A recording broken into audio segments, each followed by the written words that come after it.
I'm Paul Maddox and welcome to this walkthrough of FXpansion Bloom. Bloom is a delay plugin with a few basic delay features and some more advanced stuff as well, so I'm going to give you a quick run through of how it works and how I've been using it. First off, we'll look at the main delay line, which is this section here in the middle, and we'll just run through a few things. I've got this instance of Bloom set up on a return track, so I've got the mix here to 100% wet. And we'll just run through how the various different models and timings sound. So I've just got a couple of samples on my keyboard here with a bit of delay on. And as you can hear, that's a really nice, clean digital delay. That's set to the digital mode, and the time set to 8. The time is, you can set it either quantized, so let's just set a little beat playing.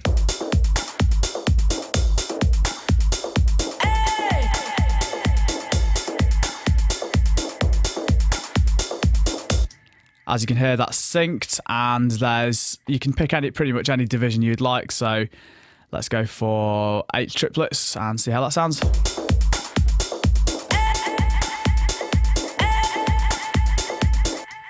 So you can do all the normal timing divisions, and you can also turn it off into just a straight up time delay measured in milliseconds, where you can pick anything you like. The different models are digital BBD, which is Bucket Brigade delay, which is kind of an old school analog type of delay, and also tape, which is an even more old school method, obviously using tape loops. And for each one, there's a kind of degrade control here. So with tape, for instance, if we have a quick listen to this. As you turn the tape age here towards the left, it basically emulates an older and older tape. So over on the right hand side, it's pretty clean. And as you go over to the older side, there's quite a bit of hiss in the background, and it's a much duller, more sort of driven sound. And there's an equivalent control for the other two models as well. So on the BBD, it's a number of stages.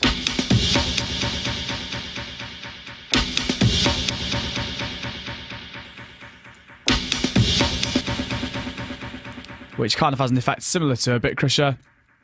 And on digital, it is actually a bit reduction. So over on this side, we've got 24 bits, which is obviously pristine. And as we work our way down and towards the bottom end, you get sort of a more crunchy, bit crushed kind of sound.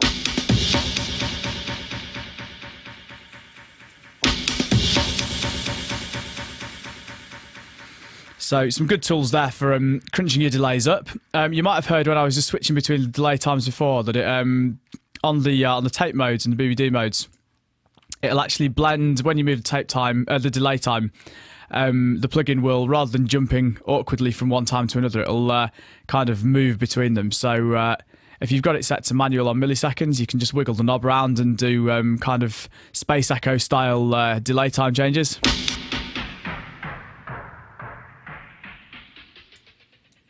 Crank the feedback up a bit.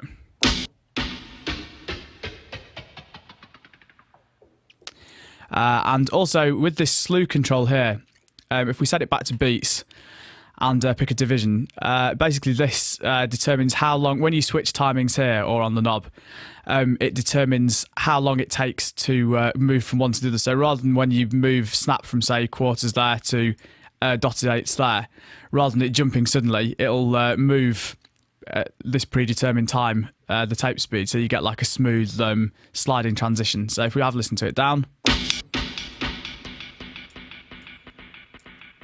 you can hear you get quite a sudden jump, whereas if you crank this time up here,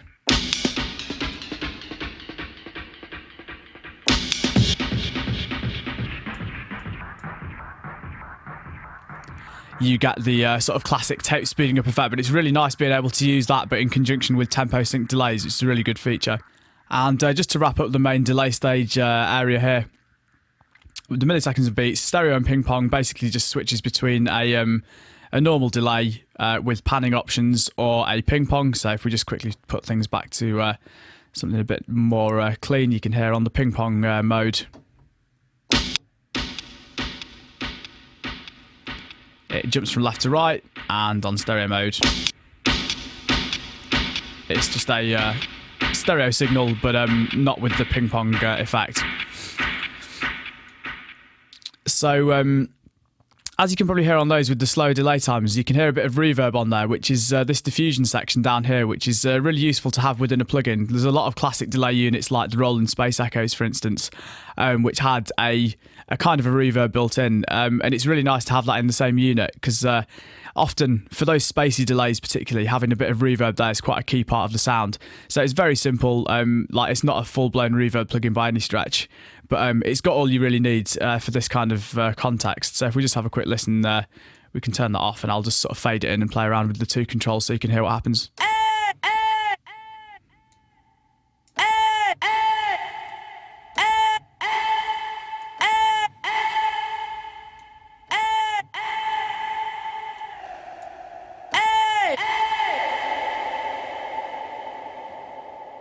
So as you can hear, it's a fairly rough and ready, but for giving a bit of vibe to those sort of spacey, dubby sounds is really, really useful. So in contrast to those really vibey, dubby kind of effects we were just playing with before, Bloom is actually really versatile, and it's quite useful for just your sort of common or garden delay effects as well. So if we just play this little art plot I've got going here. Very simple little sort of trancey kind of arpeggio there. And if we just bring the mix up a little bit here, I've just got a very simple half beat ping pong delay on there.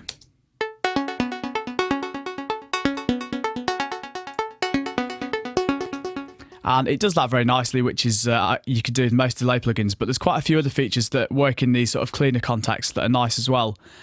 Firstly here, there's a stereo offset, which actually delays the left and right channel slightly from one another. So it can give you an even wider sort of stereo field. So I'll just give you a quick play with that.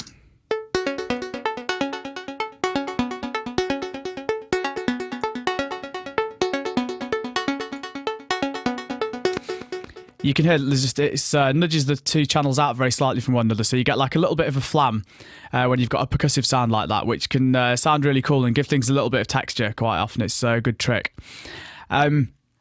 Equally, the diffusion network, the little reverb, is really useful on these as well, because it can just add a little bit of space to things.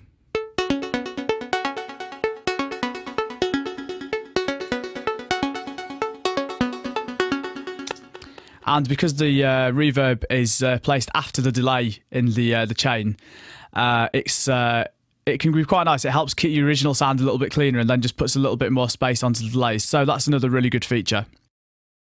Moving back to the first instance of Bloom that we had open now, I'm going to cover some of the more out there, more crazy kind of effects that you can do with it. First off, I'm going to cover these controls down here, which are effects which are in the feedback chain. So these can be really useful for, they can be quite subtle or over the top, but if we just have a quick listen, let's do a very clean digital delay first, just so that we're just hearing these. So it's a very simple delay there. First off, we've got filters, which are really, really useful for cleaning things up. Because on this, you can hear there's a bit of a kick drum in there, which is muddying things up quite a bit. We can stick a high pass on there and just really thin the delays out. Or vice versa, if you wanted to just dull it down, you can use the low pass. So they're both really handy, but they're more functional than creative, really. But moving on to these four over here, they're an overdrive, a chorus, frequency shifter, and an envelope shaper, which is kind of like a simple compressor dynamics processing kind of function. I'll just run you through them. Basically, the overdrive is, as you would expect, a bit of distortion in the chain, which can go from adding a nice little bit of extra drive when you've got a bit of feedback in there, to really, really crunching things up if you crank it.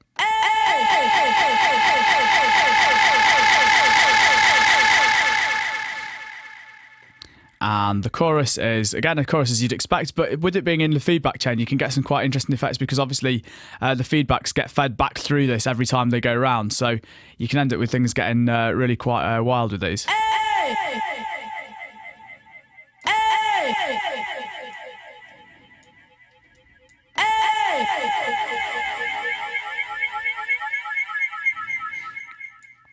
Again, some interesting things that you could, if you were sort of setting things up manually, you could set all this up in your audio workstation by yourself, but it'd be a real pain. It's really handy having these as nice quick controls that you can just dial in.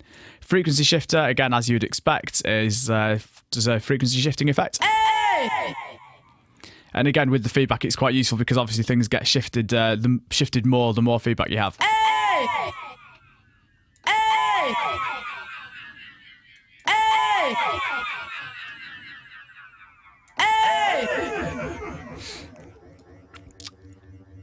Probably not one you'd want to use every day, but it's got some cool things. And the envelope shaper, again, is a bit more functional, actually, rather than being a special effect. Because when you've got something with quite a bit of dynamic in it, it just squashes it all down and sort of makes your feedbacks a bit more uniform.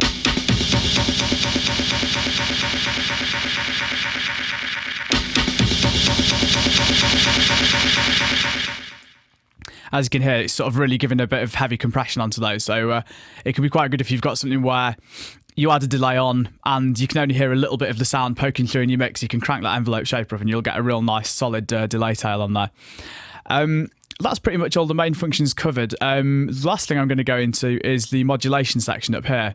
If anyone's familiar with any of FXpansion's other plugins, it's very much the same system. You've got 4 sources. We've got 2 LFOs, an envelope follower, and a sample and hold generator, all with their own controls, and you can basically assign these to anything you like. So if we just go back to the more simple delay that we had before.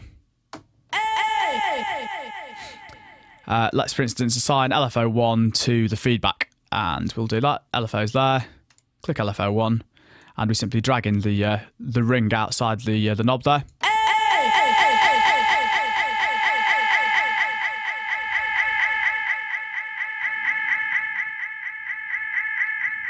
And you can hear, you can both see and hear that the feedback is being modulated up and down, which gives quite a cool effect.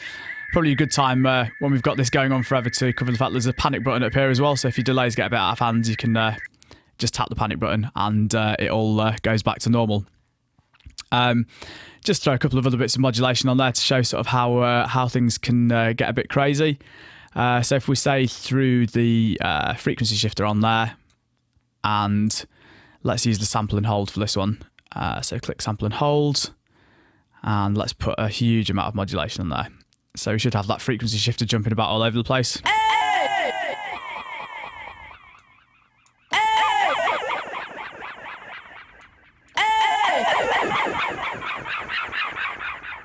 And as you can hear, you can get some pretty crazy effects with all those stacked up. So that was a brief overview of FXpansion's Bloom, which is available on Plugin Boutique now.